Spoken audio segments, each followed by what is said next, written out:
Hey guys, if you make a common mistake, you may end up spending thousands of dollars on repairs that you may actually not need. Make sure you stay until the end, we'll explain what it is.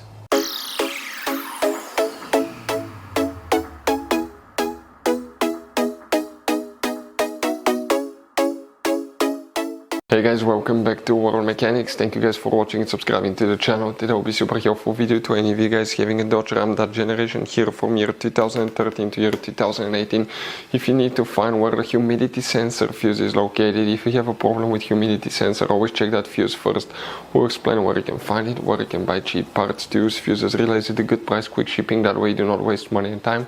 Why it's always a good idea to test fuses and relays. All that guys will be covered absolutely free for your convenience. Make sure you stay until the end. So, let us tell you a little bit about us guys. Every single car we get here at the garage, we try to make at least 200 to 300 free repair videos. We take them completely apart, we show you how to fix anything like engines, transmission, codes, fuses, bodywork, all that stuff. Why we do all that? Because our mission at the shop is to save you as much money as we can. All we need in return, please subscribe to the channel, like the video. On this channel guys, specifically, we will be making a video about every single fuse, every single relay on that Dodge Ram. And let's say you're in the middle of nowhere, your fuel pump fuse goes bad, all we have to do, find our video, watch it for a minute or two, replace that fuse, you're back on the road. So we do that guys to help you as much as we can. Also, we have more than 14,000 free repair videos on our YouTube channels that can save you thousands of dollars in future repairs. So let's start on it now. So guys, the humidity sensor, where you can expect to find it, we will demonstrate on this generation Dodge Ram here. We need to go ahead and open the hood. Once you guys open your hood, let's zoom in. On the driver's side, you will find your car battery. In front of it, that's your main engine fuse box. Press these two tabs at the same time, lift up, it will open. On the inside you will find the main engine fuse box with a layout like this one.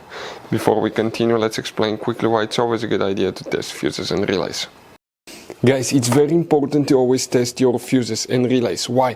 Sometimes you may think you have a good fuse, guys. It's hard to tell. Look at those fuses, right? And sometimes, okay, you pull the fuse. Okay, I'm going to get the fuse puller and I'm going to remove one fuse.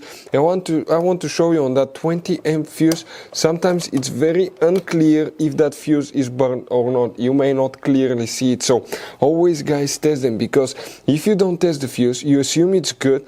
You end up spending money, time and diagnostics for problems that do not exist, guys. So you can just waste your money and time. Always test your fuses, always test relays. We will put links in the description of the video below where you can find, guys, a video for testing a fuse and testing a relay that will explain everything that you need to do. If you guys need to buy any parts, tools for your Dodge Ram, fuses, relays at a really good price, quick shipping, that way you do not waste money and time, we're going to put a link in the description of the video below for your convenience. Please check it out. For the humidity sensor, one fuse will need to be checked. Guys, make sure to stay until the end. We want to give you one quick advice so you don't end up being stuck in the middle of nowhere like it happened to us. You need to come in that row of fuses here, and the fuse that we need to check, guys, it's known as fuse number 99.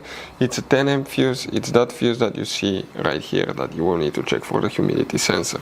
So guys, you have all kinds of different fuses and relays. Some of those are very specific, they're hard to find, especially if you're in a small town or in the middle of nowhere. One time we needed a replacement, we couldn't find one, and we were stuck in the middle of nowhere for a few days until we got a shipment on the internet, guys. So keep some spares in your glove box for a peace of mind. Hopefully guys, the video will be helpful. Thank you for watching and see you guys next time.